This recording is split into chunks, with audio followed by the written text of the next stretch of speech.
Hello, my name is Kane. This is Castle Tutelage, your home defense network. I've been getting a lot of questions on California CCW and how to get one. I'm going to be giving you general guidelines. This isn't the absolute best way to get it. There is no absolute best way to get it. However, you can stack the cards in your favor. And what I'm going to be telling you is how you can do that and make it harder for the sheriff's department or city police department to deny you a CCW carrying permit. I must say that this is all going to predicate on what you do for a living. If you are a grade school teacher, forget it. If you sell or make ice cream in Newport where there's no threat, and you are not going to be getting a CCW. Now, if you're a salesman, on the road salesman, good shot. If you obviously have dealings with a lot of money in cash, gold, that kind of thing, that's a little bit more of an obvious thing. You also kind of have to ask yourself, the employer that you do have, do they have a no gun policy? That is something that you need to consider on your personal level. Now, when we're going through this, you need to kind of reconcile the fact that if you go down this road, plan on spending about $1,000 total. That's basically what I did. But I go overboard. I'm an engineer type. I go overboard. I want to make everything stacked in my favor. Because what I've been told several times by training schools and in law enforcement, that if you are ever denied a CCW, forget about it. You're done. Until something majorly happens, you will not get a CCW. So you need to make it more difficult for them to deny you. Now, I did mine in Riverside County, and I'm going to be doing it in Riverside County. Every county or city municipality is going to be a little bit different. So by what I am telling you here, don't go by it. You need to go to the specific agency that hands out the CCWs for you. So I'm just going to be doing Riverside. The first thing is the good cause requirement. Applicants must be to demonstrate a good cause exists for the issuance of a CCW permit. Good cause is defined as, and it's meant to scare you. It's meant to take a lot of people out. However, you need to talk to the people who does train you and certify your CCW training in your area. Again, you also kind of need to mitigate it, saying that yes, these guys make money off of it, and if you don't get your CCW, it's at least you still go through their school, that kind of thing. But you need to talk to them. And this is what the website: convincing evidence of a clear and present dangers of life or great bodily harm to the applicant, his or her spouse, or dependent child, which cannot be adequately dealt with by an existing law enforcement resources, and which danger cannot be reasonably avoided by alternative measures, and which danger would be significantly mitigated by the applicants carrying a concealed firearm. I should also say that you guys should get this book, Dial 911 and Die. It is legal precedent and statute why the police have no legal standing to save your life. They have no obligation to save your life. So it's kind of funny that this phrase. So if you take that book and what the book says compared to what this says, they're law enforcement personnel resources. Police aren't there to save your life. Okay, they're there to react if you are in danger. Okay. Let's go over some of the other. You need to fill out the applicant. Their sequence is a little bit different than I would like. You fill out an applicant, the application, call the sheriff's CCW and schedule an interview. The interview will determine if you need a good cause and issuance for the CCW permit. You must bring the following to your interview: a completed CCW license application and CCW interview worksheet. You can just download all that on the internet. A copy of birth certificate or naturalization papers, a copy of your California driver's license, copies of 2 of your most recent utility bills, and any other sufficient proof of full-time residency within the county of Riverside or indicated in your applicants. They want to make sure that you live in Riverside and not LA, because if you're in LA County, you will not get a permit. If you are in Riverside County, there is a very good shot of you getting a permit. So they want to make sure that you actually reside in Riverside County and not use your Riverside County and live in LA County. Okay. The next one, you're going to have to take great care. 3 letters of character reference, the originals, Letters must contain the writer's name, address, and phone number where they can be reached during business hours. In the body of the letter, the writer should state that he or she is aware the applicant is applying for a CCW permit with the Riverside County Sheriff's Department. Letters from your family members and employers are not accepted. So the people who are going to be doing character references from you, they need to be a good moral character. That is also something that you need to do.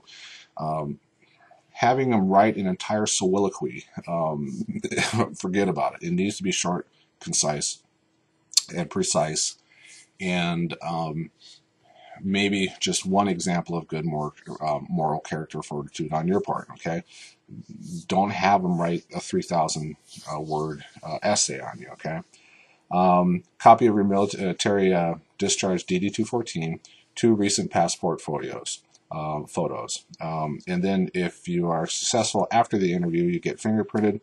Then you need to qualify with your weapon and complete a state mandated firearms training safety course. Okay.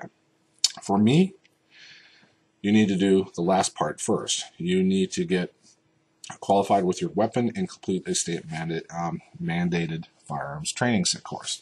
Now, what this will help you do is it will help you get down the right path of creating a dossier file on what you can present to the review board at whatever sheriff's department you are. First thing you need to do, okay, it's going to cost money. You just need to cover up some stuff. Join the NRA, okay. Take some of their classes online. Document that you take some classes online, okay. Another thing that I did is that I became a member of Frontsight. They are a training facility out in Pahrump, Nevada, and they do a very good job. I've taken several of their courses. You get certificates, and once you get those certificates, that is something that you're going to be able to put into your dossier when they are interviewing you. Another thing that I think is very important is becoming an HDAA, Home Defense Association of America member. These guys have good articles on home defense, and they do a very good job helping you get up to speed on the topics and other knowledge. So you can really profile saying, hey, I am learning all the time. I am getting the certificates. I'm training with my handgun, that kind of thing.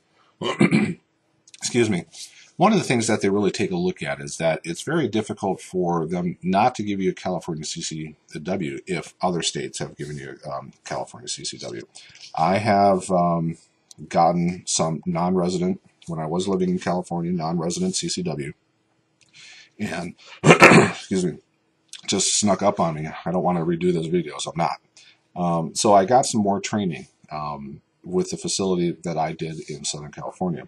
They do have the ability to give you out-of-state permits, non-resident permits, and again, me building up my resume, my dossier, that's what I did.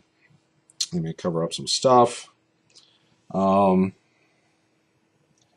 Utah. Okay. I went and got my Utah CCW. Utah is one of those states where if you drive into the upper Midwest, it's going to be very good for you. It's relatively cheap. I think it was $60 for the permit, but it does take up to 60 days to get your permit back. However, once you have that, it's very difficult for them to deny you. The next one that I did, cover up some stuff, is at the same training facility. I went and got my Arizona CCW. Now, Arizona, if you are in California, Arizona CCW is simple because it is a bordering state. If you go to Nevada and Arizona a lot, even though that you don't need to have a CCW permit in Arizona, it is nice to have one. Generally because it's going to give you more street cred, and also you would have reciprocity with Nevada. And Arizona is very good where they try to establish reciprocity with a lot of other states. And I don't remember how much this one was. I think it's in the neighborhood of $70, and it took about 45 days for the permit to come back. The last one is obvious, and everyone should have this one, even though that it's going to be more on the expensive end. It's going to be about $120. Then you're going to need to get your application notified, and also, obviously, you saw Utah, it had my picture on it. You're going to have to go get a passport photo for Utah and the state that I am going to show you. Cover everything. Florida. All right. Florida is also another good thing that you need to do. Now, what Florida will give you other than Arizona and Utah is Ohio, Florida, and I think Washington State. So if you have these three, if you're walking into the sheriff's department with Arizona, Utah, and Florida, it's going to give you a little bit more street cred, and also having the Home Defense Association of America, other certificates from training schools that you have completed training in safe handgun, safe handling, basic, maybe even intermediate, that kind of thing. And again, since I am, I am living in Minnesota now. I did go and get my Minnesota permit. Okay, this is way overboard. I don't think you're going to need to have 4 before you go in there. Just since I'm living in Minnesota, I don't want to have any residential issues like you do with Ohio. I know specifically that if you have like an Arizona CCW, but you are an Ohio resident, you can't use your Arizona CCW. So I have this in place in Minnesota. If you have this, you can pay for a gun and walk out with it the same day. So it's a no-brainer. So again, it's going to take a while. It's going to take maybe 90 days to get all this training and getting the permits back before you even put in the application. This is something that, if you're going to do this, stack your cards like you wouldn't believe. Go through everything that I've told you. Talk to a couple of people if they're willing to do a CCW. I found out that there is a significant portion of people in California who are not willing to do that, which was very surprising to me. And so pick and choose the 3 people that you want to give character references. Briefly discuss what you are really looking for in the letter, that you are a good moral standard, and give it an instant, a little story of your moral character, and go from there. So again, what I'd like you to do, and this is just my thing, is go to a certified training for your county. Go through it. Go get a couple of CCW, out-of-state CCW, non-residents CCW carrier. Again, what I suggest, Utah, Arizona, Florida.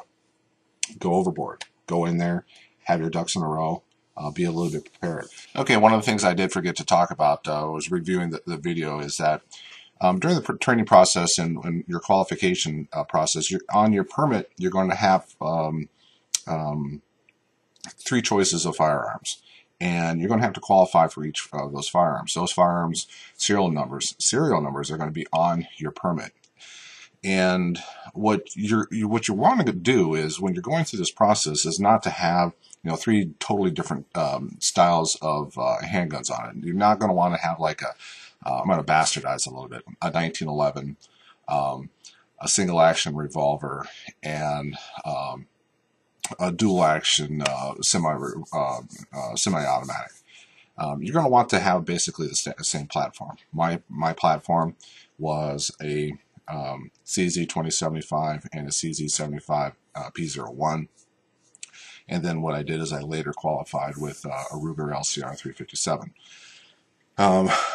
So when you go there, you're not going to be presenting it to yourself, to them. You're going to say, well, look at these 3 weird guns. They're all going to be different platforms. There's not going to be any similarity to it, and it's going to be hard to basically retrain, because it's going to be difficult. So if you are used to a dual action SADA kind of a situation, but you put in a single action revolver, again, you're trying to present yourself with the best qualifications.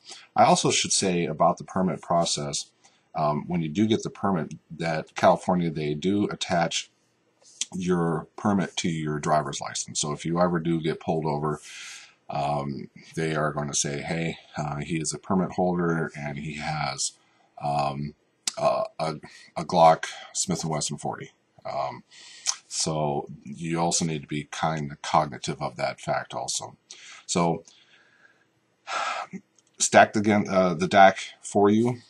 Put your best foot forth, because what I've been told is if they deny you, you will never be able to get a CCW again unless something drastically changes. So again, my name is Caden. This is Castle Tutelage, your home defense network. I hope this helped.